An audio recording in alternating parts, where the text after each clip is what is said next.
welcome to Midnight at the Spaghetti Factory. It's just me and us chickens today, I don't know what that really means, but Zhao isn't here. He got his wisdom teeth pulled out. I hope it goes well.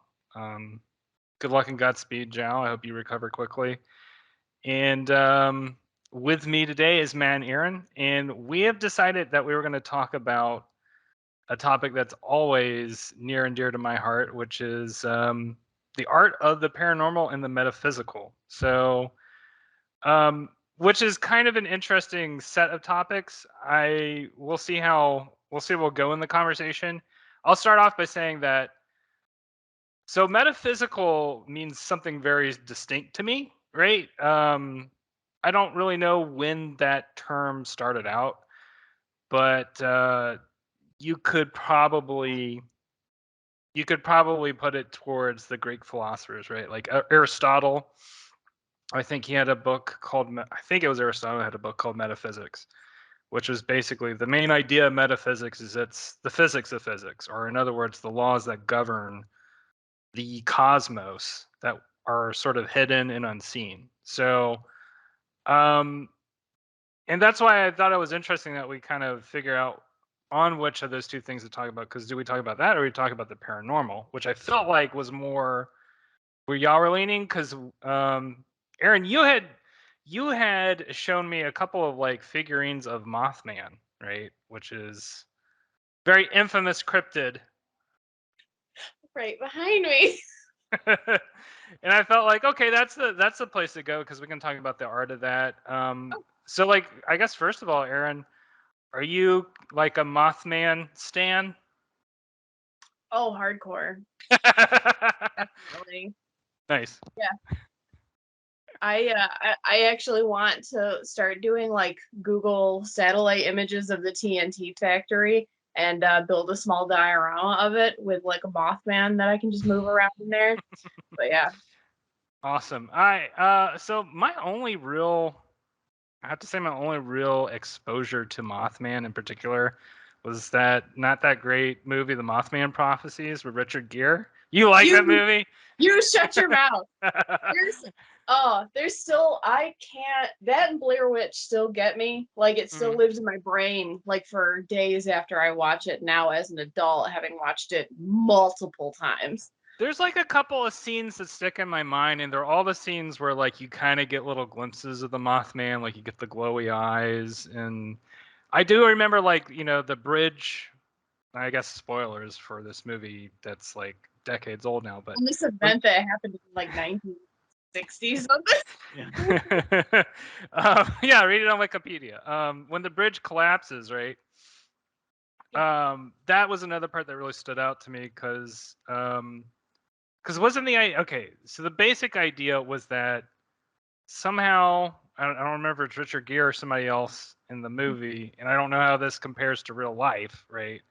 So this turns into into a whole other topic, which is like the art of biography, right? And autobiography, and also like um the fuzzy line between like reality and truth and story, right? Because that's another thing. That's what I find really fascinating about a lot of paranormal stories is I get into that space of like, okay, like what's true, what's somebody's perceptions of events, right? Or like somebody misremembering events.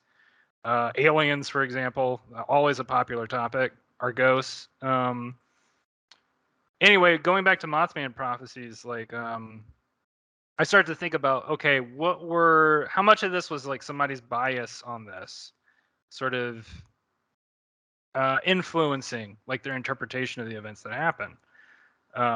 Prophecy is always a big one, right? Like you have Nostradamus who has very vague poetry that you could read as all kinds of things, right? Like, Oh, you predicted. and there's a lot of there are a lot of people who look at. He has a quatrain, I think that's for was it like September 2020 not 20 no September 2001, right? that if you read it, you can kind of vaguely interpret it as indicative of 9/11 because it was like some great terror from the sky. But it's like, okay, but that could be a lot of different things, right? And I guess one of my issues a lot of times with prophecies or like all this kind of prediction type stuff is, first of all, I mean, a broken clock is correct twice in a day, but Yeah. but also like it's easy. It can be easy to like hit a broad target if your projectile is broad enough. Like if you're throwing a basketball at a dartboard, you're gonna hit your target, right? Sure. So anyway, big long ramble, but I was just curious, like what for either of y'all, and well, it doesn't have to be about Mothman prophecies, but I mean, do y'all have any like particular pet prophecy type stuff that you kind of think are set on and kind of like ruminate on from time to time? Because I do, because as somebody who reads tarot, I kind of make my own personal prophecies. So Yeah, I find like, Nostradamus, I can't remember the guy's real name, but the guy who was the inspiration for Faust, like all of those prophesiers of, yeah, eons ago or whatever. I find that stuff fascinating, but yeah, to your point, when all you have is a hammer, everything's a nail. yeah, So, exactly. mm, so I mean, it's interesting, but I don't know how much I buy into that on that level where it's like I'm looking hundreds and thousands of years into the future and predicting it. I totally buy into like any kind of like divination that's on a like personal level, Yeah, because you're connecting with that for yourself and you're connecting right. to whatever energies like dictate and surround your own life. So or if you do divination for close friends, or like I guess if you're going to the client, you know Mhm. patron level, yeah, it's still very intimate. I um had I had a situation where I tried to do tarot readings for friends for a little bit, and I came to a conclusion for myself that I'm not going to do that anymore because I understand my own bullshit. So like I can do tarot readings for myself because I can go, okay, uh, I don't know if I've ever talked with y'all about. I've talked with John about this. I don't know if I've talked with y'all about my own like what my pet theory is for how it works for me, which is it's basically like a Rorschach test kind of thing where I'm seeing a reflection of my psyche as the way that I'm interpreting these cards as they appear within this framework. And so I look at it a little less like divination. I look at it a little bit more like um what is it like what is it that what are my desires, and then also what are my reactions to those things emotionally, and how am I influencing myself on an emotional level or on a subconscious level? And I sort of use that to sort of adjust if I need to make adjustments on my route, right, that I'm going on. mhm, And I mean, that's something that like that whole model I've had to modify over time as I've kind of learned more about like how, especially with Celtic Cross Tarot. mhm, So for those who are uninitiated, Celtic Cross Tarot spread is a particular kind of spread where you have an intricate arrangement, right? And you have a horizontal arrangement that's your temporal timeline, so past, present, future. And then you have like a vertical layout, which is your conscious and subconscious levels, and they all meet, like all those things meet in the present. And then to the side of that cross, they call it the staff. It's basically outside influences in your life or aspects of things in your life that you're you're working towards or influence that interior cross. Very vague way of describing something, but nevertheless, that framework helps me. I've used it as a personal, like, psychological counseling tool. Because if I'm looking, like, if I look at a picture, right, and I have an emotional reaction to it, that speaks to something going on in my psyche, right? Like, like with any kind of work of art, right? We all have emotional reactions to, but it's all personal. It's all very personalized. And so to conclude, basically, my pet theory on how I think tarot works for me is I'm basically just kind of seeing my own innate reactions to these combinations of pictures, right? And then formulating a way to augment myself internally, basically. It's very it sounds very, I don't know, like crackpot, but that's the best way that I can describe it, basically. Well, if that's crackpot, I mean, the traditional way of looking at any kind of divination, whether it's tarot or scrying or whatever, is like you're literally manipulating unforeseen energies in the universe.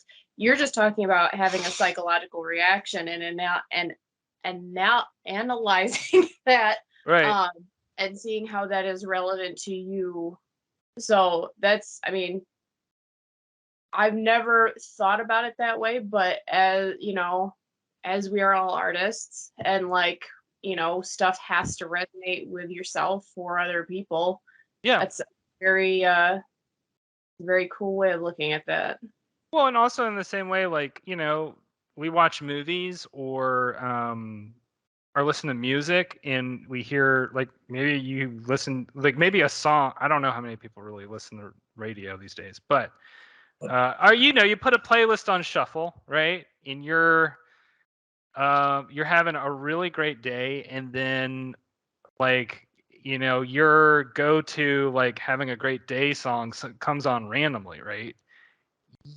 We have a tendency as humans to interpret that as like, oh, it's a sign, it's a sign it's going to be a great day, when in reality, like, you can interpret it as a sign, but I mean, by all indications of probability, right, it just so happened that randomly that song played. um and I don't think that there's anything wrong with that, with making those associations, right? Mhm. I think that that's a kind of art form, though, to where when you interpret things in your world to sort of reflect an internal state. So, like, I have, for myself, I've kind of constructed for lack of a better term, like a mystical daily practice that I do. And it's just something that it's like it incorporates into my meditation practice. So, like, I meditate for about 10 to 15 minutes a day, and I have a couple other little things I do I'm not going to go into, but, like, um if anybody, I think about this every once in a while, if anybody saw this from the outside, they'd think I was a nut, or at least they would think, like, okay, like, what kind of crystals can I sell this guy, right? Like, um, so I'm curious for y'all, like, do y'all have any sort of artistic or semi mystical religious practices that y'all do for yourselves as like a form of um practice? Because I feel like this is a common thing for artists, that they have like a personal, this gets into like Carl Jung, right? Where you have like your personal mythos, you have your things that you do for the process of individuation. Mhm. So anyway, I was curious if y'all had anything like that. You don't have to go too deep into that, but as deep as you feel comfortable to go into. Yeah, there's a weird, for me, there's a weird stigma around spiritual things at large. Um, I think I remember, Mr. Rainwater, that you also came up in like a church Oh yeah. upbringing. Yeah. Um, so like kindergarten through 12th grade, I went to a Lutheran school. Um, and I was like, I mean, I'm not gonna diss that because that's very important to some people. Yeah. And it was very important to me, but it kind of stymies the waters of other things. It makes it kind of gives me pause, right, to be in a state of like scruples about joining into any other thing. Yeah. I think the reason I'm interested in tarot, because I've not dabbled with it, but I'm interested, is much the same way that you are, in that it's a Rorschach and like a kind of a divining pool for your own personal narrative and restructuring. Yeah. So that's really where it comes in for me. The closest thing to like a ritual, like a spiritual ritual I've had, is just actually things I've learned in therapy, which, as I know, is like more science and more psychiatric. It's not spiritual or mystic per se, but like It's in that Venn diagram middle bit yeah. though. Yeah. So I mean, it's like I found neuroplasticity to be a good like new, relatively new idea for challenging negative thoughts and trying to like dig new ditches, for Yeah. lack of a better term. No, I like that term because that's, I mean, in a sense, that is what you're doing in your brain, right? You're making new ditches, Yeah. new wrinkles. Yeah, it's just the problem with me is just remembering to do it, because the old familiar ditches are so deep and comfortable. Sure. So remembering to do it is more the ritual than anything else. I'm spiritually, I'm an agnostic, I would say. Mhm. Probably the least courageous stance to take. Like, oh yeah, there is something, but I'm not gonna really commit to any one thing. I And don't know like, if it's, just sorry to interrupt, but real no, quick, go for it. I feel like I dance between being like a model agnostic, which is just like I don't know anything about anything, and like being very like spiritual but not religious kind of a thing, where I have a sense of a divine presence in the universe. But I very regularly will return to that sense of like model agnosticism, where it's like, well, I don't really know anything about anything, so what do I know? So 'Cause yeah, I I'm mean, where are you none going? of us really do in that realm, right? Like, it's very difficult to know anything. Sure. It's all just like feelings and interpretations, really. Mm-hmm. So that's just kind of where I'm falling with it. And in terms of like the new school, like like Baphomet has been very popular with the kids lately, and Black Phillip and the Witch and everything. Yeah. Yeah. Very, very popular with the kids. That is something I've been really fascinated by the last I guess maybe 4 years. Is there's been sort of a subtle new age renaissance going on, where you're having a lot of people getting into witchy stuff and getting into tarot in particular. I became aware of that when I started designing the Trailer Park Warlock tarot, because there were people who didn't even read the comic who would be interested in it. And as I found out, there are a lot of people who were just designing their own tarot decks, right? It seems like, I don't know if it's still going on, but for a while there was like this huge, real like sudden interest where everybody was becoming a tarot reader, and I guess I was just part of that zeitgeist. Anyway, sorry to interrupt. No, that's cool. I don't know that I had much more to say, and I feel like she's been wanting to say something. So Yeah, I'm gonna- Aaron. Well, I'll never not talk. So I'll answer the initial question, but I do want to go back to your point about like, yes, there is a huge resurgence in interest in the occult, because Yeah. just like in the 70s, we're having another wave of civil and social awareness, and Yeah. you have people that have been, you know, pushed to the outside, women, LGBTQ. I think it's amazing that there's a lot of people of color that are really starting to embrace their country of origins form of ritualism. There's a big resurgence in that, and I think that's super awesome and amazing. Because I mean, I'm not gonna knock it, because I mean, my foray into any mysticism or occult stuff or whatever is very suburban white girl. It's all like So is mine. background. So, I mean, I'm not gonna knock it, but that's not the only way. And I think it's ridiculous to think that a person of color has to then adhere to a British American reforming of occultism that's like followed Western civilization for hundreds of years. Right. And just to add to what you were saying a moment ago, I also, to me, it's like it's to a great deprivation to the Western practices to not be aware of the other practices, because, or at least from my perspective, because I've learned a lot through like what are called syncretic systems. So basically the idea in the syncretic system is that you just find stuff that works. It's not important where it comes from. It's not important about like whether or not there's a particular religious affiliation or whatever. You're just being as pragmatic as possible in almost a scientific way to incorporate whatever tradition from around the world that aids in your personal discovery and aids in your personal improvement and fulfillment. And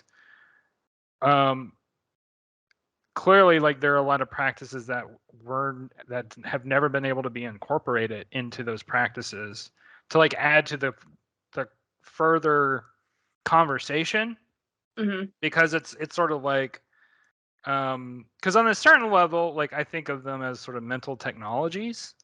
If you deprive yourself, not if you deprive if you deprive everybody of a particular technology just because of some bias, some prejudice, whatever, everybody loses out, right? Yeah. It's to a detriment to the whole populace. So anyway, what were you saying, Erin? I pretty much wrapped it up. Here's the thing. I am terrified of hoodoo, voodoo, that whole very like root worker thing. I'm fascinated by it. I'm forcing myself to learn from an academic perspective, because the more you learn, the less you fear. But I don't foresee myself going, oh yeah, I practice voodoo. No, because one, that's not my place. That's not my story. And I feel like there are certain rituals in this world that there's a specific type of energy that's been built up behind it. And like appropriation, I feel like, is also a very spiritual thing. Like, if you're going to sit there and be a little white girl from the suburbs and say, oh yeah, I'm going to, do this ritual to Papa Legba, and like, no, you're not. No, you're not. Even if you know for sure that you're doing it right, don't. Leave it alone. That's not your playground. Like, leave it alone. or at least get the, I'm sure the voodoo teachers don't do certification, but you know what I mean? Yeah, like being invited into that space by people whose realm that is one thing entirely, but trying to appropriate that and call that yours, I feel like that's bringing a whole lot of heat onto you that you don't want on multiple levels. Well, and I'm glad you went deeper into that, because I would say roughly 2 minutes ago, a couple steps ago in the conversation, I was reminded that I am actually very academically interested in the Loa of voodoo, like the character of it. Like, basically, like, I mean, like Baron Samedi, aka Papa, whatever, multiple names that he has. One of the token items is rum with gunpowder in it. that is an attractant for him to Yeah. invoke.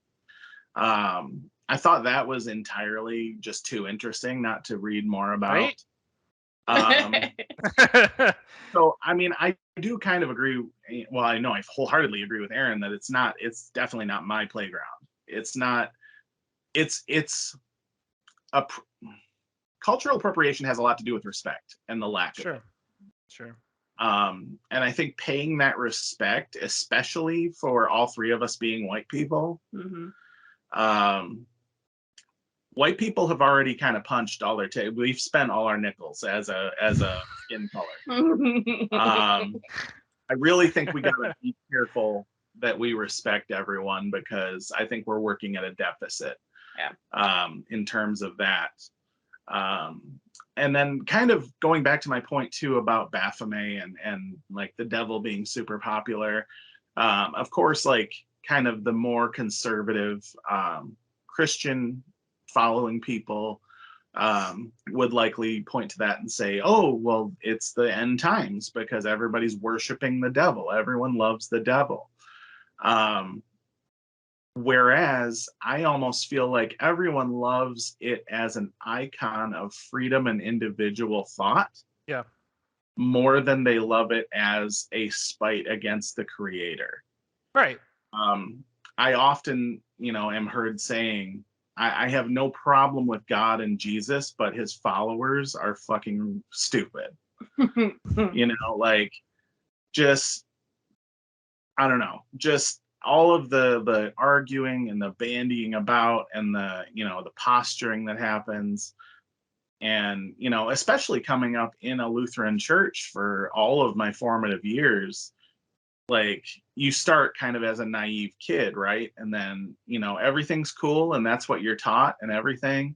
But then it becomes a thing of reprogramming, deprogramming, or adjustment. Oh, for right? sure. Yeah. There's an comicer that you may enjoy. He used to be a pastor, but his Instagram handle is @nakedpastor. Okay. I haven't heard of this person. Yeah. So he does kind of like Far Side one panel religious cartoons, but they're about basically God being love and acceptance. So is he still like religious? He is Or- still faithful. He Yeah. still very much believes, but he is very much against the organized church from what it seems like. And, their tendency to alienate large swaths of the population. You said his name was David Hayward? Yeah, Naked Pastor @Naked Okay. Pastor. All right, Yeah. I'm following. I'm gonna check him out. Yeah. So I enjoy him. But I guess the point I'm trying to make, so that I don't continue to ramble, is my Lutheran upbringing kind of makes me bristle at even like on a deep psychological level at like the mention of like the devil. Like I'm like, but like, I was a goth kid in high school and early college and like, but I was doing it for attention, like all kids do, right? Sure. Like, right. I'm edgy, I'm this, I'm that. I'm like forcing my way out of a boundary box of like identity, right? So that's a different thing to me. Well, also, I mean, it's interesting because I don't know. So this, you have to get into the whole roots of Christianity, right? Which you get into Judaism and what we define as the devil today, and what that character was in the Torah, right? He was basically like a challenger to God's plan, essentially. He was kind of like one of the more infamous stories being that of Job, right? Where, God's like, well, that Job guy, he's a pretty faithful guy. And I can't remember the name for what we would say Satan, right? He's like, well, we'll see about that, won't we? Why don't we challenge that, God? And they had kind of a bet, right? Which is in itself kind of weird that the creator universe is willing to, Put down some money on your soul just for the fun of it, but nevertheless. And moreover, to allow your faith to be so severely tested and not step in, just in hopes that you stay blindly faithful to someone who's allowing you to be fucked over. Right. And it's one of those things where, I mean, you can interpret it in a lot of different ways, right? From a certain perspective, I look at that as how do you keep yourself stable when you're in a universe that where all sorts of horrors are possible, right? Because then it's about trying to find, to me, it's about trying to find a psychological sense of stability in a world full of turmoil. Because I mean, Job's losing his family, losing everything, right? And is still maintaining this sense that the universe is not out to get him. Technically, I guess that's true. In fact, the universe is out to, see if he won't get got, basically. And I think that that's what's so interesting to me about I'm trying to figure out how to define this. The Christian religion, right? And everything that is associated with it, or that it comes from, is that it does have a lot of things that are still useful today, right? Even though there are a lot of ways that we can say, oh, there are so many different things in the Bible that seem very much like archaic that people believe it or whatever. I tend to just stray away from the belief stuff and just be like, okay, if you believe that, whatever. I'm more interested in sort of what I've always noticed was the more powerful tool at hand that most religious organizations have is the fact that they're community. And that community tends to be a very powerful tool. As somebody who's like, basically a weirdo, new age hippie, whatever the fuck I am, I don't have a church in that sense that I can go to like, talk about tarot reading or like muse about, Baphomet as a religious figure or whatever, academically talk about the voodoo pantheon or whatever, because to me, I look at the religions of the world as like different expressions of divinity, different expressions of human connection to the universe, right? Like how we make sense of our connection to the cosmos. And they're all different, beautiful forms of artwork in my mind. Granted, a lot of times those stories have been twisted in ways that are, I guess, that become corrupt in certain organizations, right? Where people turn towards hate, towards fear, towards prejudices. I mean, but arguably that can be a natural state of humanity, right? And like, that's have a proclivity toward hate and fear if Money. left to our own devices. Well, money is just a byproduct of hate and fear, really. Sure. Well, I mean, I want to be safe from everything I fear, so I need to amass this amount of currency to provide that safety in whatever bracket we're talking. Well, and it's in the same way that like I don't know if it's still going on as strongly as it did in the past, but like you had people who were getting up in arms about like the old guard, quote unquote, or the old fans getting up in arms about changes that were happening in their own like comics mythos or Star Wars or whatever, you name it, right? Like, yeah. There was all this shift because these companies wanted to integrate more people into these mythos, basically. Largely because they want to make more money, but also because they want to expand the realm of possibilities. So I look at that as sort of a replication, right, of how you can have within the Christian mythos, you have people who just like get into their dig into their trenches, right? And they have this one conception of God where they're like, God has to be this way. Big straight white male with big beard, sitting in the clouds, blah blah blah. It's interesting because like for me, I remember this very distinctly as a child. Because I guess as a child I asked questions like this, but I asked my dad, like, what does God look like? And he was like, well, whatever you want. Because he's God. He can be he can be and look at whatever you want. And so I was just like, oh, so like a seashell? Or he was like, yeah. And to me, that was one of the, I think that was one of those moments where for me, I immediately started questioning everything within my religious realm. Because I was brought up in a very I like a pretty conservative Christian sort of environment, a very strong, happy community, but they had very particular conceptions of the Bible and had proclivities towards end times revelation and the destiny of your soul based on your behavior, et cetera, et cetera. So that made me very curious because I was also very faithful, but also very my conception of God did not quite line up with everybody else's conception of God, because I was like, well, if God is supposed to be love, or if God is supposed to be this sort of nebulous, undefinable power that can kind of do whatever it wants, why would it act in this or that way?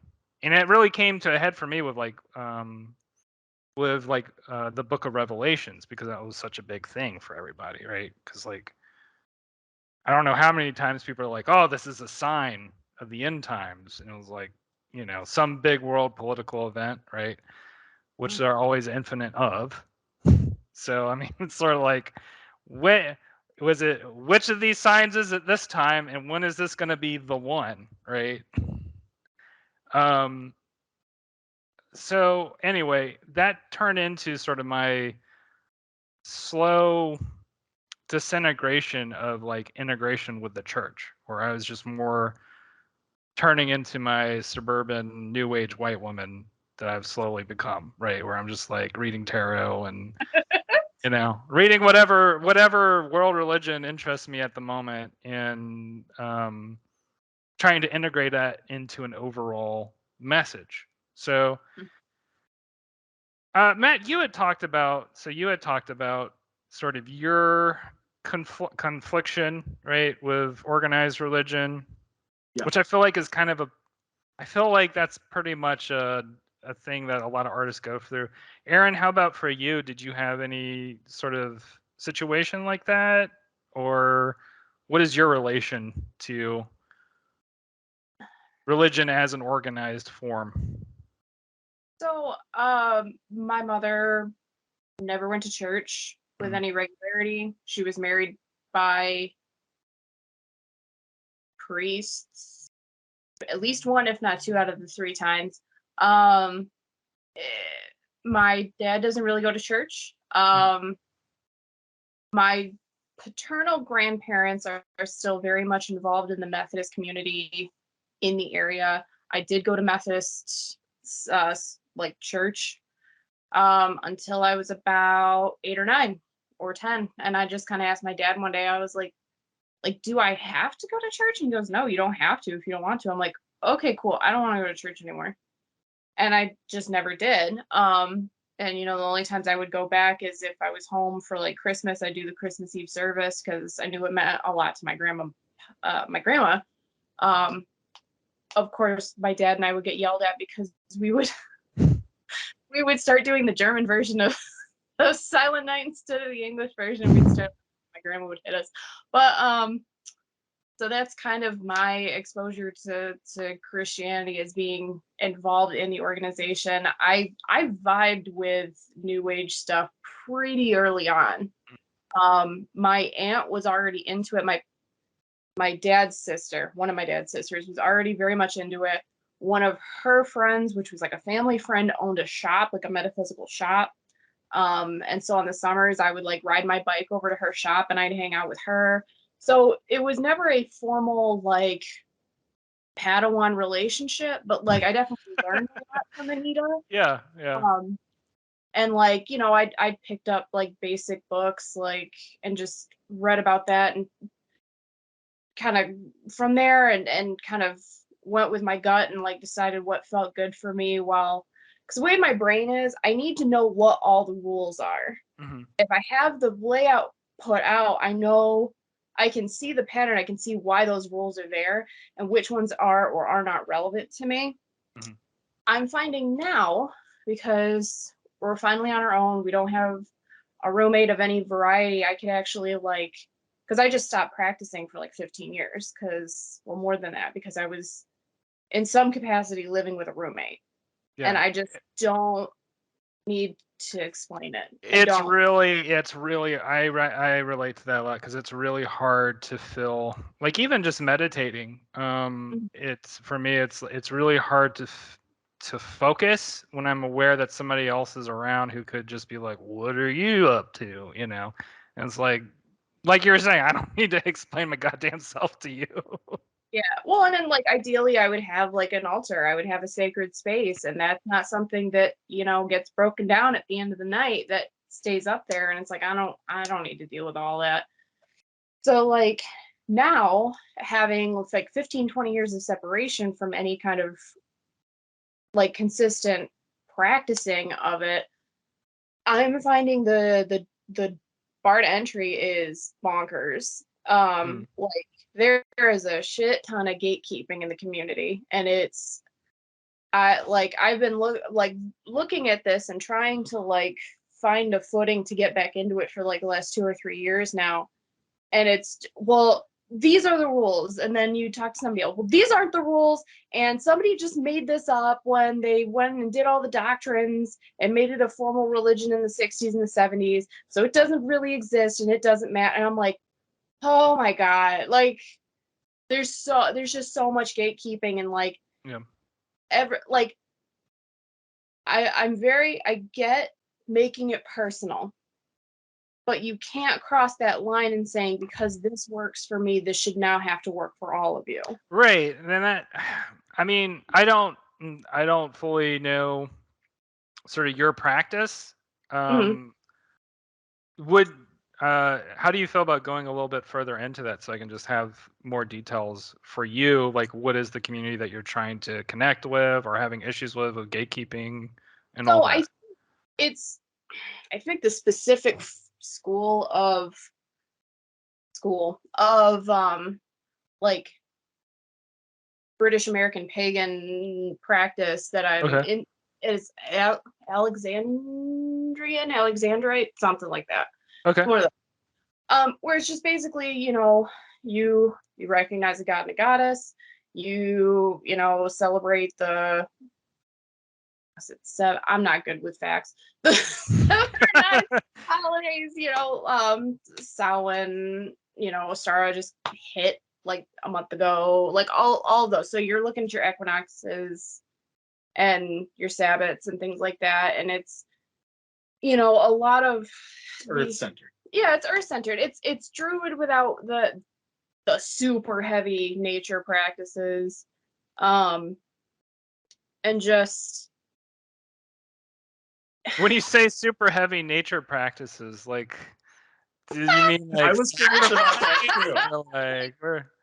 Like I looked into like druidism specifically when I was in high school. I'm like, this is too much for me. It's pretty hardcore. Turning into a bear. Yeah. Like, rolling for initiative. It feels, honestly, it feels like personas before personas were a thing. Like, and like, God bless, but that's not my if you will. Brony druid. But like a lot, like it's crazy. So I mean, when I got into like herbalism and doing like tinctures and things like that, I joined this group, and they're all very lovely, supportive people, and it's excellent, and I don't feel like there's any gatekeeping from that. However, it is incredibly overwhelming because they just talk about like, well, the new moon's coming out and or you know, such and so moon's coming out, so I'm gonna do my moon water, and then like, oh, it's new moon now, so you don't, you know, you want to put this, like, there are different types of work that you are meant to do depending on the day of the week, depending on the moon cycle, depending on the month, depending on what Sabbath or equinox you're in. Like, that is so much to track with. Yeah, I'm just like, right. I'm like, how far am I getting into this? Because this is Right. now a job. Right. Right. Like, I will and say, I just wanted to say kind of what you're talking about. The one thing about that practice that I find very interesting, and I've Mhm. kind of gotten a glimpse of it in regards to syncretic practices, is that you begin to really feel a huge connection with the greater cosmos, because suddenly you have to have access to cosmic information all Mhm. the time in order to sort of interpret events around you. And Mhm. so I can imagine for not just the Druids, but like for the Mayans, for like Native American practitioners, or not practitioners, like for Native Americans, right? There's this constant connection with cosmos that happens because it's all intertwined into their belief systems, it's intertwined into their art, it's intertwined into their language. You are like, you live the universe, basically. To me, that's very powerful to imagine, but I definitely get what you're saying, where it's like, you know, the barrier to entry is incredible Yeah. because you, like you're saying, you have to learn, you have to be an astronomer on top of everything else that you're having to learn, right? Yeah. And I can't remember what damn day it is most of the time. And it's like, yeah, we get together. And it's I've kind of told myself, I guess made a deal with myself where it's like, the thing that I'm picking up on more than anything is everything is done with intention. Like, again, because Okay. they flat out call themselves kitchen witches because we all we cook, we do botanical things like that. So they're like just simple stuff. It's just like, when you cook, stir the pot clockwise, bless the meal. You know, if someone in the house is going through a hard time, bless the meal with that intention. Mhm. When you stir your coffee in the morning, do it clockwise, and you know, put the intention of a better day or clear insight, or you know, anything like that. It's just working with intention with just the most basic things you do every day. Yeah, and that totally makes your life into a form of art in my Mhm. mind. Like, that totally, to me, I the word I was gonna go with was performance, and I don't feel like that's the right word, but it's sort of like you Well, are, you're not using it in like a diminishing way. I see what you mean. That's yeah. Because like performance can be interpreted as, you know, I'm doing these things as a show, as something for someone else. But it can also be used in that you are just performing actions for Yeah. yourself, and I feel like Right. that's how you mean it. Right, like, you know, if you want to do a particular dance, like if you want to do flamenco dance, there's a certain posture you have to assume. There's a certain rhythm that you have to be attuned to. So to me, I look at that, and what you're talking about, Erin, is like you're attuning your mind and your body to a certain daily rhythm that you want Mhm. to live by, and like you're saying, an intentionality. Mhm.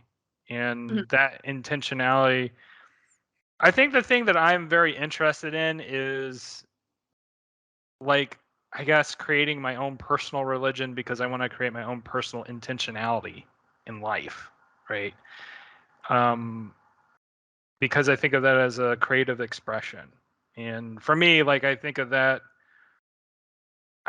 creative expression as like an expression of divinity, an expression of um, because in my, in my personal religion, I think of everything around me as some sort of expression of the divine, and I want to do that as in a way that is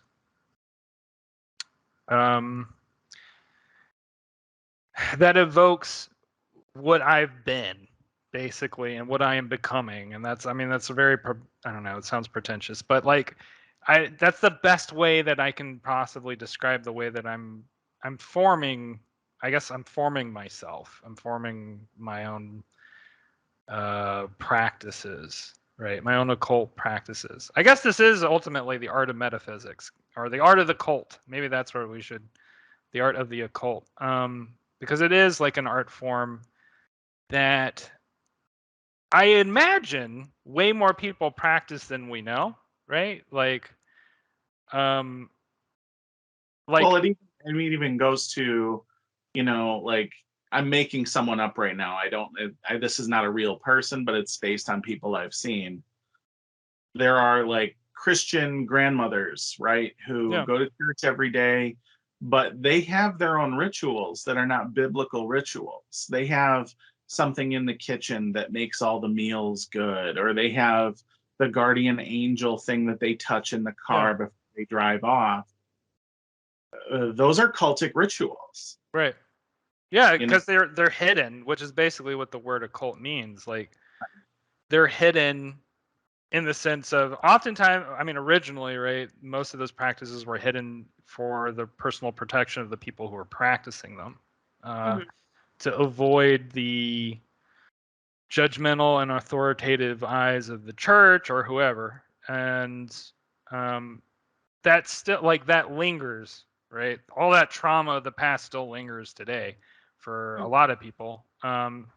Even though we're probably in one of the more agnostic periods of human history in a long time.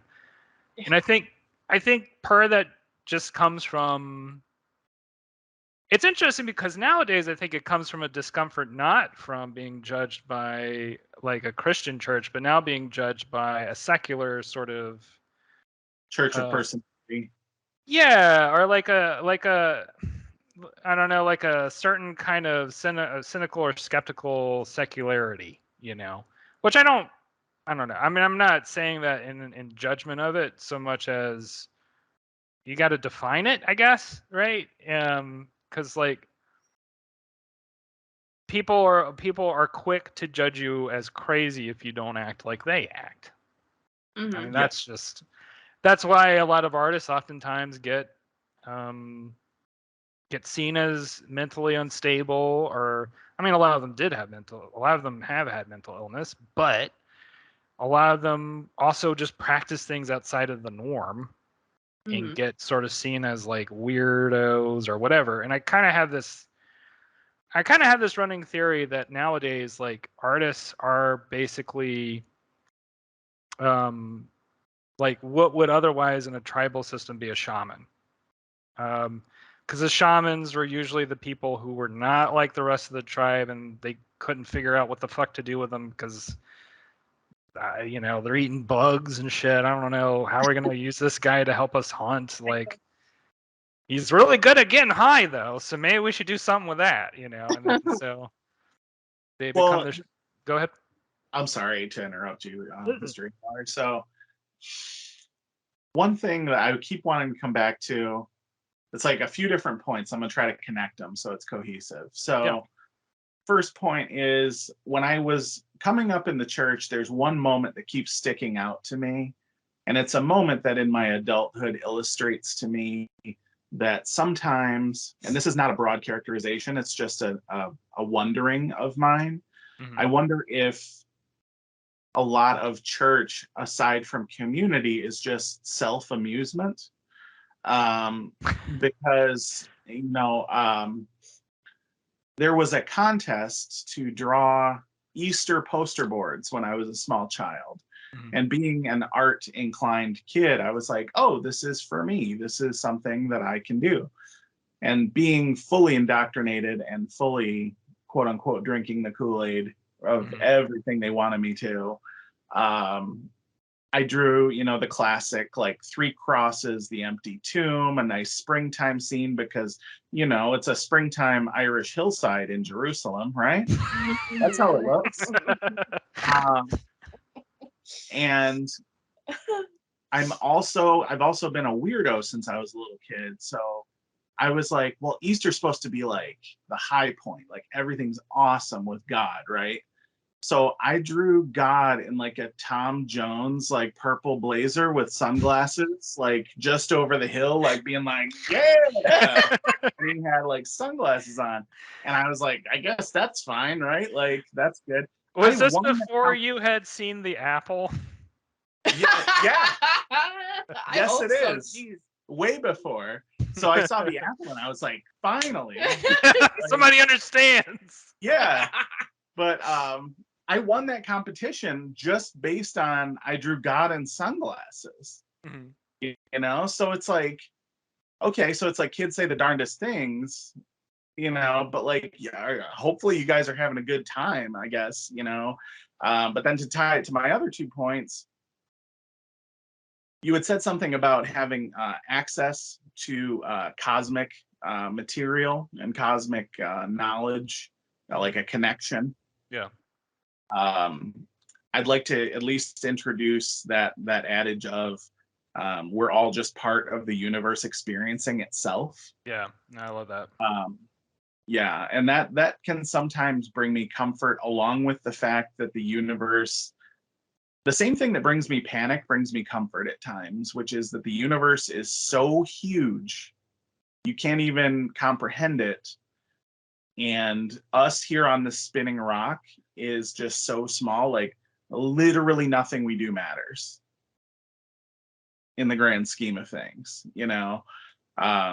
so that can sometimes bring me a lot of comfort, because it's like, well, shit, I guess I'll just do whatever, because no, it definitely puts things into perspective, because like it's so easy to get caught into certain notions of like my life needs to mean something, it's got to be important in some way. And when you think, I mean, from a scientific perspective, there's one way of looking at that, which you kind of think about, like, I mean, the heat death of the universe is something that doesn't really exist anymore cosmologically, and now it's some other big thing that'll happen trillions of years from now. But anyway, point being, like, everybody's kind of got their version of it, where it's like, well, maybe we all just get reincorporated into God, or maybe we just start the whole cycle over again, and we either re-experience our lives, or we re-experience some sort of modification, or we're reincarnated or whatever. And I think that particular aspect that you're talking about, Matt, is something that it certainly inspired a lot of my art. It was a big inspiration for Bat Monster for both me and Austin, because we were thinking on it from a perspective that was like maybe a little more on the horrifying side, which is like, if you think of the universe as this big infinite, what does infinity look like? And it's horrifying. Like, from any normal human perspective, you would have to be able to disentangle yourself from a human perspective to even properly appreciate it. And then in Trailer Park Warlock, like, I think of it more as in a very personal human way, where it's just like, well, how do you deal with that? How do you deal with that? Because like you're saying, sometimes it's comforting, and then sometimes it's the thing that is both fearful and hopeful, right? The realization that, like, oh, ultimately all this is beyond my comprehension and ken, and I'm never gonna understand it. I'm just gonna be able to write it, and I have to figure out how to write it in a way that doesn't leave me dejected at the end of the ride. Allows me to actually properly appreciate it, or at least that's how I look at it. And once again, like, spirituality, I guess, to me offers a sort of, it's just a form, like an art form, a way of, and I love the way that you put it, Erin, or the way that you were describing it, where it is just like finding ritual, finding ways to live your life in a way that allows you to attune yourself to the universe. Because going back to what you were saying, Matt, in terms of neuroplasticity, a great way to promote neuroplasticity is by just physically enacting new behaviors. And then over time, the new behaviors become new thought patterns. This is sort of like a lot of different rituals practice this. Zen is particular for me. Zen Buddhism is kind of like a particular favorite because they have, I don't know, a lot of Zen Buddhists are kind of cheeky, and I like that about them. Taoism is similarly cheeky, but they're kind of light on practice in terms of, I shouldn't say that actually. I don't fully know.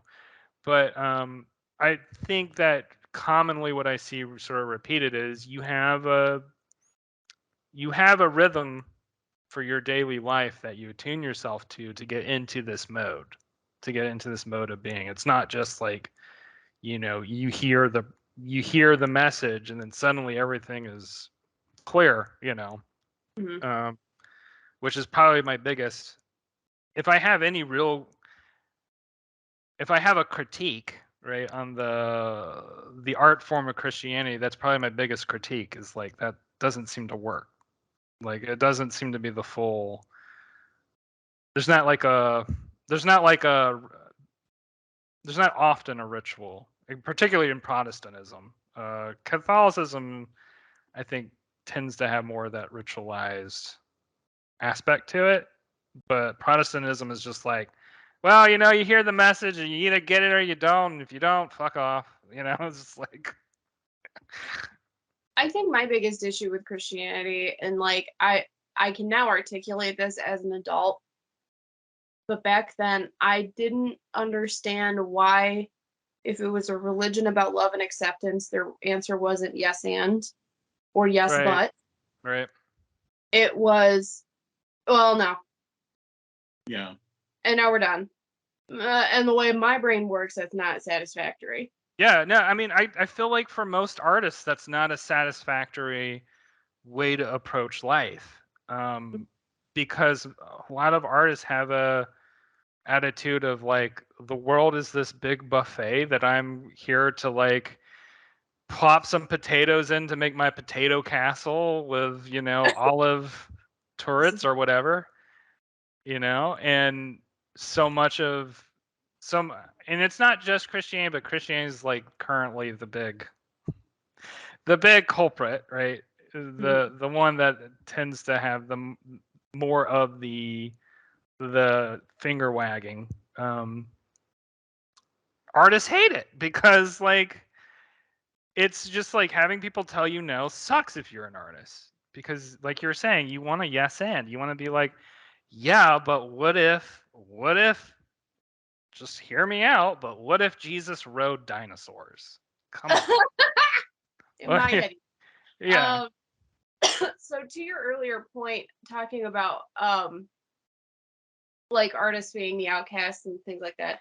So I had a conversation with my dad, who is borderline obsessed with the development of wolves and dogs and their direct relationship, and our direct relationship would be like how we evolved as species alongside of each other.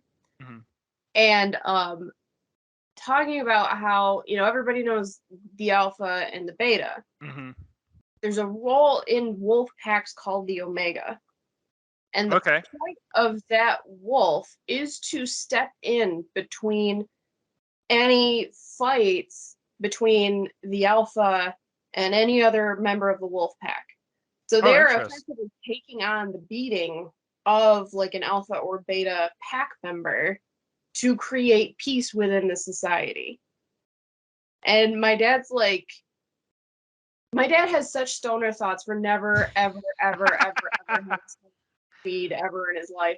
He's just like, man, just like artists and like stand-up comedians are just like the omegas of this society.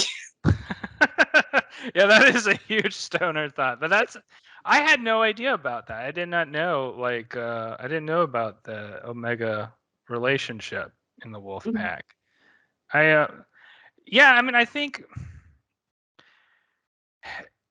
it's weird because artists, it's weird because right now, like, I don't, in a lot of ways, artists have never been in a better place to be able to find ways to do their thing. And at the same time, I don't know if I don't know historically if there's ever been a point where, and maybe this isn't a bad thing, but like, it's like in a lot of ways, artists are so integrated into society that kind of every, they get kind of ignored to a certain extent.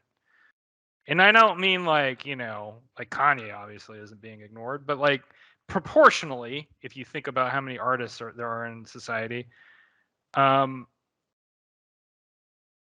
a lot of, like, almost everybody is an artist in a sense. And in a lot of ways, I think of that as a good thing. In a lot of ways, I kind of like, maybe that's just an ego thing for me, right? Because I want to think of myself as important in some way and different from society. That's every, that's every fucking artist's dream. Like, I'm different, I'm special, Um, when in Honestly, I feel like we're entering into a topic that I could spend a whole like 2 hours talking about because the juxtaposition of an artist being a revered and yet outcasted member of society through most of Western civilization is fascinating to me.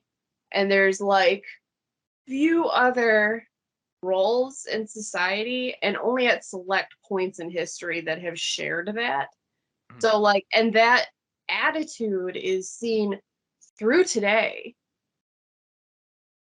because art programs are the first to get cut in a high school. Yeah. Well, I don't have a budget, just do it for me for free because you like it. Mm-hmm. But then you tell somebody you can draw, you're a wizard.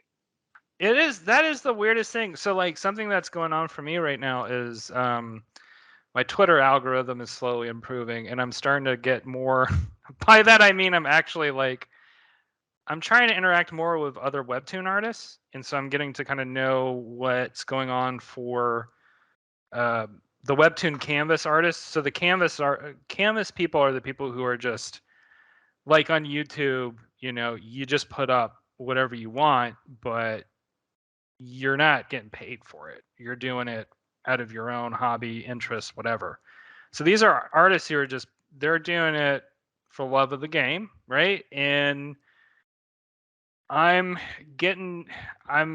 reading a lot about their experiences and what they're going through right now. And some of them are fine with being in that hobby place, Some of them are totally fine with that. But then there are others who are sort of get caught up into the like, well, I want this to be a job one day. I want to do this full time, et cetera, et cetera. And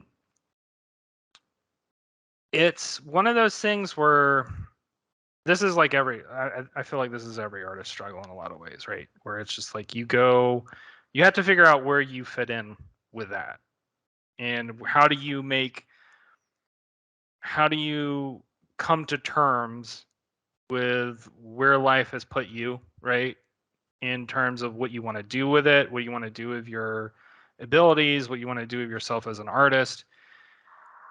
And it's reminding me of like the decades before I started like getting into a place with Trailer Park Warlock, and it's reminding me something that I kind of forgot a little bit about and lost a little bit, which is that why am I doing this, right? I'm not doing it for money. I'm not necessarily doing it for accolades or fame. I'm doing it because since I was a child, I love to draw. And like it didn't, I mean, like I talked with Jao about this, I think last episode we recorded, but something that for me when I was a kid was I would draw books and there may have only been one other person who actually read what I drew, maybe 3 or 4, who knows, but definitely one other person that was my best friend growing up, my best friend Ryan. And like, that was all that I needed at that age. And I think that reconnects me sort of to like, why do I do this? Right. And it reminds me about that. And I'm sorry, I feel like I interrupted you, Erin, because you were talking about, with art, like something that is going on right now is just like, there is this disconnect, right? Well, There's and this, it's been forever yeah. because you don't. I mean, okay, you look back when we still had monarchy, well, official monarchies. You had like one court painter, and they were paid stupid amounts of money. But then if you go onto the street, you could have found somebody that painted just as well as this person, and they're penniless. They have nothing. Mm-hmm. So why is that one better? Yeah, for sure. It's That's a art tell. Go ahead, for Erin. a long time. Artists have been the accessory of the rich. Yeah, right. And until you meet that point, you don't matter. Right. And it's that attitude is still prevalent. It's just changed. It's evolved into Kevin Hart liked my drawing of him, so he retweeted my Instagram video 50 times. It's the same thing. It's just now it's different because the level of connectivity that we have now is certainly different than 500 years ago. Yeah, what I was gonna say, what is also different too, though, is like you can have people. So like, I actually bought a new piece from Artistic Aerosol just recently, and like Instagram allows for these sort of situations, and not just Instagram, but I mean the internet in general allows for these sort of situations where you can have artists who are just like making stuff and finding their patrons. And those patrons aren't like monarchs. Those patrons aren't like anybody famous or rich. They're just regular ass people, To me, that's very new, right? Yeah. That's very new in the historical scheme of things. Or at least in the last century, like Yeah. that you could. The closest I could think of is like maybe beginning of the, like in the early 1900s, there were a couple of portrait artists who were like, quote unquote, like middle class, had middle class customers or whatever. But that was like, somebody who saved up a ton of money and were like, hey, can you do a portrait of me or my family, something for posterity? Yeah. Nowadays, that's becoming more and more where that's not just like a handful of artists who can do that. There are a ton of artists who can do that. Now, that doesn't necessarily mean that it's like easy or great for everybody, obviously.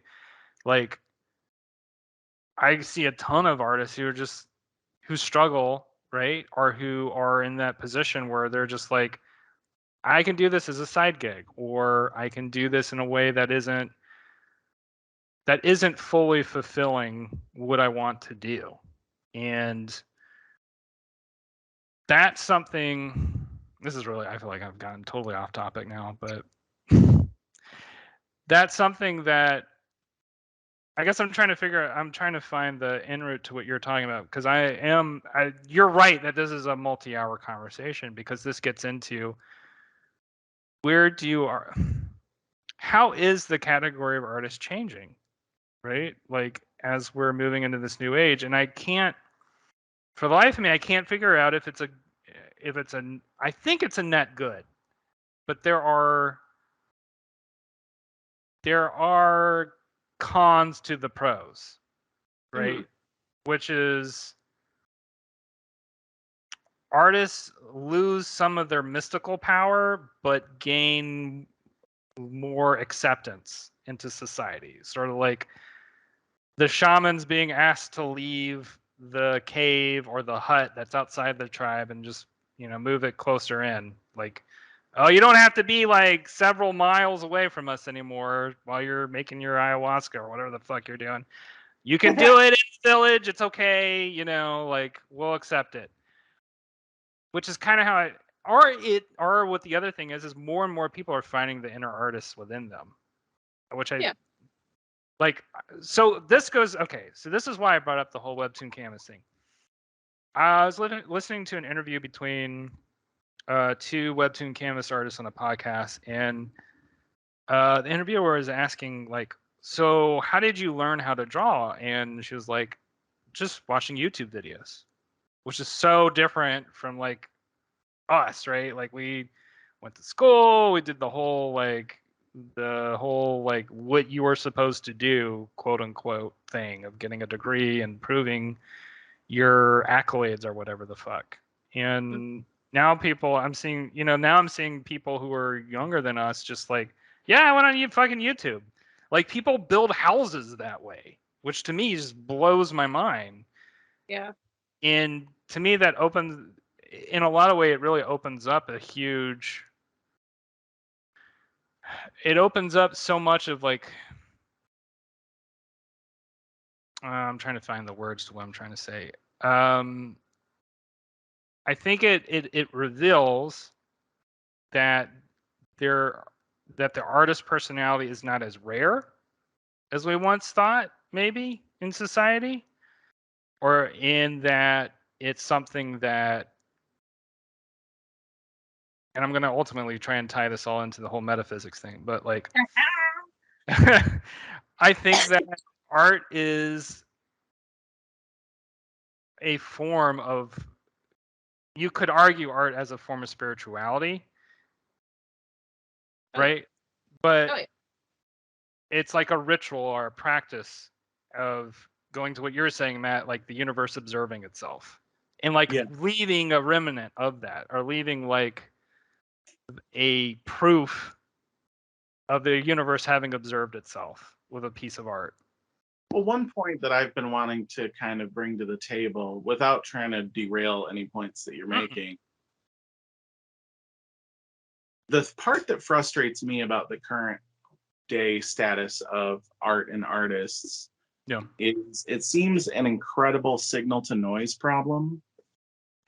Can you go further into describing that, what you mean when you say signal to noise? Yeah, so a signal to noise problem is a allusion to like radio broadcast or over the airwaves. But in this, basically what it's illustrating is the signal is the meaningful thing that you want to preserve and get out of it. And the noise is everything else that you want to sort out or filter out. And that kind of goes to the point we made earlier of gatekeeping and how, largely it can be very isolating and it can keep people out. But I remember a time when I was reading comics when it was not cool to read comics, not to be hipstery about it, but like, right. No, I got you. And going to like my comic convention was at a Knights of Columbus hall. Comic books in a dark room. It was a very clandestine kind of thing. We all just gathered. It was an occult ceremony, basically. Exactly. There's secret shame in the basement of the Knights of Columbus. Yeah.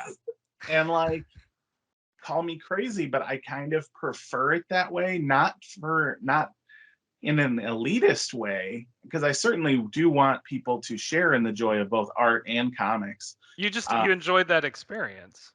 I enjoyed that experience, but for me, it's about authenticity. Mm-hmm. There are probably more people than not nowadays who would say, oh, I'm just a big geek, or I'm just a big nerd, or I'm an artist. And basically what it means is they like, not to shame anyone who I'm about to make allusions to. Everybody's case is different. But, if you're a person who has a Cricut machine and you download patterns off the internet and print them out, you're not making art. You're making a craft. Maybe you're printing out a craft of someone else's. If you're going to see every single MCU movie, but you've never read a comic book in your life, you're not a comic book fan. You're a fan of the movies based upon comic books. You can say you're a nerd for Marvel Cinematic Universe, or whatever you want to say. But I think the amount of people considering their small tear off from a larger hobby and being way more vocal about it because they're all type A in ways that a lot of artists that I knew, and myself included, are not and were not. Yeah. They are saying it loud and proud, and then it's of course being generally accepted, because anytime you say anything loud and proud, whether it's right or not, will find an audience who generally accepts it. And I feel like the signal to noise problem kind of just dilutes the amount of authenticity overall. And I don't know that it should be about broadening your megaphone to speak to people. I think it should be about the authenticity of each individual connection. I mean, I definitely understand what you're saying, and I feel that more and more recently as I don't watch shows on streaming services much to I think the disappointment of people are like, have you seen The Mandalorian yet? Or like, you know what I mean? Like, I was like, I haven't. I just don't watch it. I just don't deal with any of the stuff right now because I don't want to pay for the accounts, but also now this isn't a dig on Mandalorian. This is a dig on the whole thing, the scene right now, which is that there are so many shows and movies being made right now that a lot of it is sort of cookie cutter in a lot of ways, where it's just like production studios are slamming out just as much of the usual kind of blockbuster movie type stuff to the point where I'm like, I feel like this is just the same thing over and over again. And I really want to watch, like, I watched the newest Michael Bay movie, and I came out of it feeling like I just watched an art film. And it was a really unusual experience because, Which movie? Ambulance. Oh, okay. Yeah, we want to see that one. I cannot describe it as any other way other than Michael Bay tried to make an art film, because it feels very individual and very unique to itself. Even though it's kind of a 90s action movie, like there's a lot of spirit to it that makes it feel like it has something more to say than like the usual movie.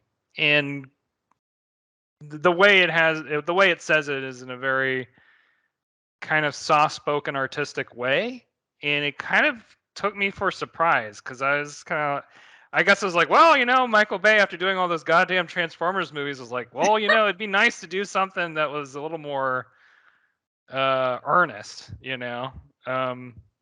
not to say that all those Transformers movies don't have some earnestness to them, but they are very cookie cutter in that way that I was talking about with a lot of other movies. And I think that the cookie cutter nature, right, I'm not saying this is an absolute statement, but like I think it has a potentially psychologically detrimental effect on on people, because in the same way of like, if you eat the same corporate food every day, right, you might feel your body might not like it, right? Some people can eat that kind of stuff and they're fine, right? But like, there are people who, if they eat McDonald's every day, they're gonna die. Like, that's just facts. And there are other people who can eat McDonald's every day and they're fine. But like, I'm the kind of person, like, I can't eat McDonald's every day. I have to eat healthy bullshit. Like, I've gotten myself attuned to that. Like, I've had to come to that realization that that's what my body needs, and like my mind and my body and my spirit needs art that is less cookie cutter and like weird or strange. Or I will take bad movies. Like, I talked with y'all about this last time after we recorded, where I think the best movie that I saw last year this year, actually before Ambulance, but I think the best movie I saw was Moonfall, which is a piece of shit. Like, it's a horrible movie. But like, I was sitting in the theater just like, I can't believe this is happening on the screen. This is such a terrible movie. Like, I feel like what it might feel like to be in a movie theater in the 1950s watching like some horrible piece of crap sci-fi film, you know?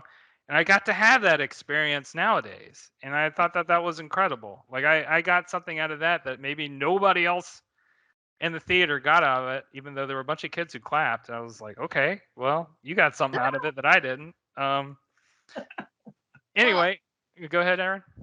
so and to kind of roll off your thing, like I feel like middle America's dumb anyway, right? Like there's and like here's the thing. I love a good shitty action movie because my brain doesn't have to work. I just Correct. get to Yeah. watch the pretty lights and the people moving for 2 hours, and that was great. And then I didn't have to have like mild mini like panic attacks in my brain about just random stuff I can't control in my own life. So that like it's pure escapism, and it serves a purpose. I if that is all you watch though, there are Right. no possibilities outside of my brain turned off for 2 hours. I'm happy now. Yeah. And then because I've gotten in, I mean, this could be a whole other thing. I've gotten into this argument several times with people that DC is screwing the pooch a lot on how they're handling their movies and have been handling their movies for 5, 6, 7 years now. Hmm. That said, I think people are way harder on DC movies in their reviews because it's not the way Marvel movies look. Right. And it's not the way Marvel movies feel. Yeah. So, Yeah. Well, we all know the mouse is like a pro at like subliminal shit. Don't get me started with that.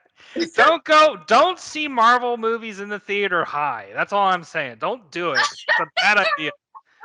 You're just like DC movies for that matter, actually. Both of them, I'm just like start going into like, what message is the CIA trying to get me to think about today? You know, not a. Go ahead. no, go ahead. You're going to finish up. No, I had nothing else other to say than just beware of what the CIA is trying to tell you. So then I would like to then posit this, which is meant to wrap up everything, like your signal to noise thing and all of that. I feel like Ian Malcolm right now. It like the people that, oh, I watched it on YouTube, so I figured out how to do it, so now I'm an expert at it. You figured out how to do it, but you didn't struggle for that. Mm-hmm. You didn't go through a trial of fire of people calling you an idiot or a weirdo or whatever. And I'm not saying you have to suffer in order to be an artist, but I think that is an intrinsic part of becoming an artist.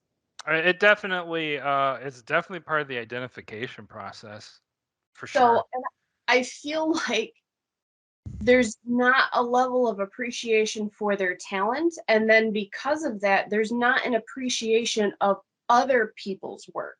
Yeah, you're getting at something really big there. Do you have? Keep going, Aaron. I'm sorry. I Because just like, want to validate what you're saying right now. sure, cool, thanks. So because he and we've talked about it so many times that there are movies that we love, and I mean, this is like old camp, this is newer blockbuster stuff. There's movies that have come out that people are like, oh, this was shit, why did they make that, blah blah blah blah blah, and we watched it and we're like, it wasn't the best movie, but I see what they were trying to do. And like, it's all about intent. It's all about Yeah.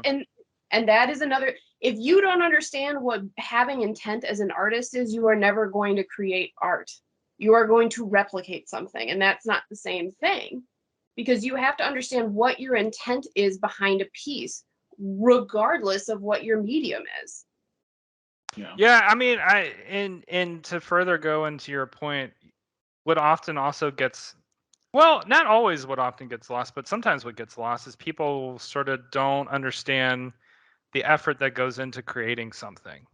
Mm-hmm. And It's so easy nowadays to just consume all kinds of media and just be like, oh, yeah, this sucked, this is good, whatever, you know, and not think about like the hours of sleep lost, everything that people go through in order to make these movies or, you know, whatever, you know, it's just stuff to be consumed over and over again. And like, that's something that I get really uneasy about, especially like working on a comic that's like a weekly release kind of thing.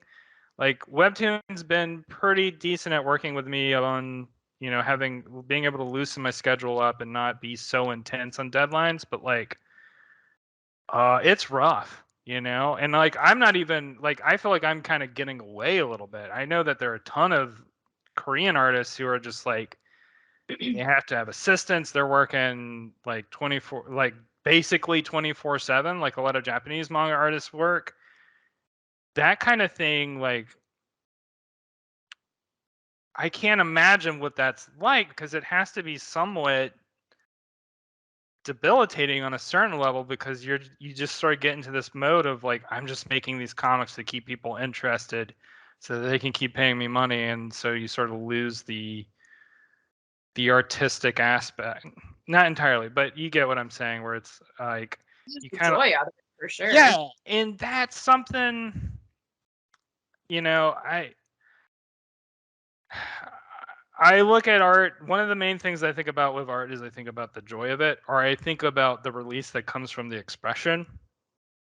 And it's a problem with art as commerce that it muddles that expressive part because suddenly it has to become entangled with broad appeal, or it becomes entangled with some aspect of having to hit certain target audiences and blah blah blah. You know, shit artists don't care about, right? Like, the reason why an art like an artist like David Lynch is kind of has a cult following, right? Or why cult followings exist in the first place is because they have an appeal that's very focused. Mm-hmm.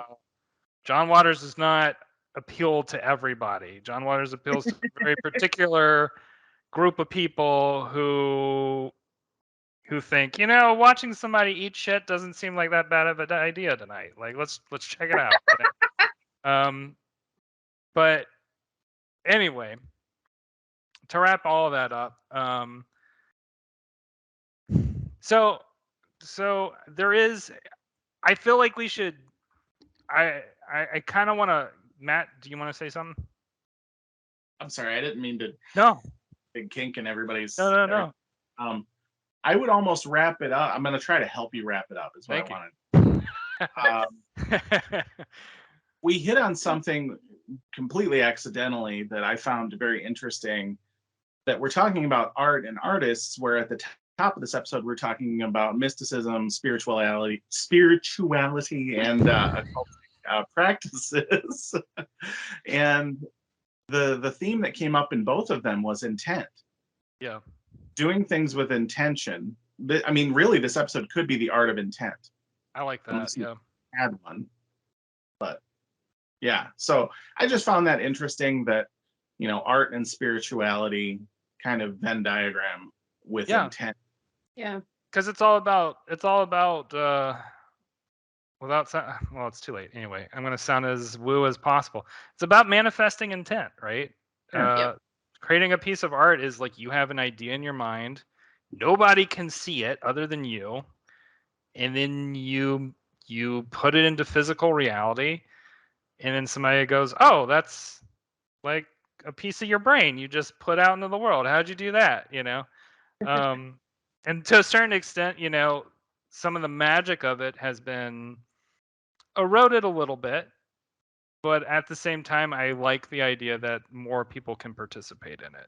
And I feel like this is a topic that I would definitely love to get back into at a later time, because I feel like it's a topic that might be within art the big one, you know, going forward, because more and more people are starting to create, and like I was saying earlier, it's a good thing, but it does come with some issues right now that I think we're going to all have to collectively figure out and work through, because we're not really ready for this thing, and it's here basically. So Yeah. anyway, did y'all have anything else that y'all want to say before we finally close the book? What's everyone's favorite cryptid before we go? Oh yeah, because we started with cryptids and we were like, "Well, let's talk about the paranormal." Psych! We're gonna talk about occult cosmologies. Matt, do you want to go first? I really enjoy the skunk ape, which is, I make a distinction from Bigfoot. It's not the exact same thing. Skunk ape is more of a Florida thing. I imagine it as a large, kind of a black furred large figure with like a white streak in its hair. I have a very specific idea of a skunk ape. Is a skunk ape supposed to also be extremely smelly? Is that like part of the? Yeah, I think just for pure body odor. Yeah. Musky. Yeah, there's one iconic picture, like kind of as iconic as the Bigfoot walking through the woods. There's an iconic picture of a skunk ape. It's like its head in some foliage because it's in like an orange grove. Skunk apes are often seen in orange groves, from what I hear. And just like to eat oranges, I guess. I guess so. I mean, you're in Florida. What are you gonna do? Yeah, right. Eat some oranges. But yeah, I think skunk ape or like the ticklabong are probably. I've never heard. What is that? I think I always say it wrong. So people on the internet who might be listening are probably gonna look it up and say, "Oh wow, he said it wrong." It is a Philippines monster where it's basically meant to scare children into wearing their new clothes and being appreciative of getting clothes as gifts, because basically they have to wear their new clothes inside out the first time they get them as they go home, or else the ticklabong would find them in the woods. And it's a 9-foot tall horseman. Whoa. Like long hooved limbs, and it would just beat the kid into submission if it was without its new clothes on. And I find that just entirely interesting. That somebody, I mean, scaring kids with monsters is an age-old practice, right. but That's giant Krampus horseman who beats kids over new clothes, that's very Yeah. specific. That makes me wonder, is Santa Claus technically a cryptid? I would say yes. Yeah. He's a Christian cryptid. Yeah. Yeah. And you've already said, so Erin, you've already said yours is Mothman, right? Mothman, but I also love changelings. Okay. Anything specifically with changelings? So, I mean, just the fact that, it was a way to explain major psychological issues like depression, manic depression, dementia. There's a school of thought that thinks changelings either happened at the beginning or the end of your life, where you were swapped out as a baby, and as the child grows up, they get whatever mental issue, probably autism back then, or some level of mental deficiency, or it happened to you when you were old and there was an old fairy and they were like, "Yeah, I'm gonna live out my life in the human world, that'll be fun," and dementia, like, because now there's a marked difference, so clearly your grandpa's been swapped out with a fairy. Interesting. That's the less popular song to Grandma Got Run Over by a Ranger. Yeah, so I guess for myself, since we're going with a very liberal interpretation of what a cryptid is, and I like it, I would say like angels, kind of my go-to cryptids. I like Bigfoot too, but I think angels are kind of the thing that I have been attached to since as a child. Like just the idea of sort of like divine protectors, or I don't know what else to describe them as, right? It's just to me, it's a very comforting idea. you know, and has long been something that I've held on to even from childhood, basically. We're going with winged people and not 20 bajillion eyes and 20 bajillion wings. Well, those are cool too, though. Those Sure. are. I am more towards the like what are basically posh Mothmen, you know, like. There's a screen name there somewhere. Yeah. Yeah. Oh, that's spectacular. But I do remember that Pitt was your favorite in Smash Brothers for a long time. But the biblical angels are also pretty fucking cool in their own way. Like, They're they're horrifying, but they're horrifying in the way that I think it is appropriate with a cosmological entity. Like, yeah, that seems that matches up. That tracks. Like a thing sent from the creator of the universe who probably doesn't understand humanity entirely all that well is like, this is the best thing I could come up with to try and approximate what you might want to consider a harbinger of me. It's got eyes, like y'all have eyes, and don't mind the wings. They're just it's just. You guys like birds, right? Yeah, you like birds. You like circles. You like wills. You made wills. Here's all those things in one thing.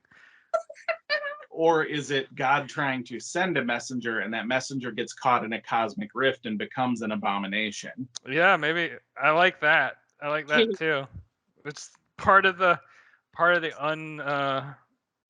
unfathomable process. You just get mutated by space and time into some horror. Well, anyway, we'll end the show with that. Y'all have a good one, and thank you, Matt. Thank you, Erin, for coming on, talking with me about this. It's been a fun episode, and we will see y'all again soon. All right. Good night.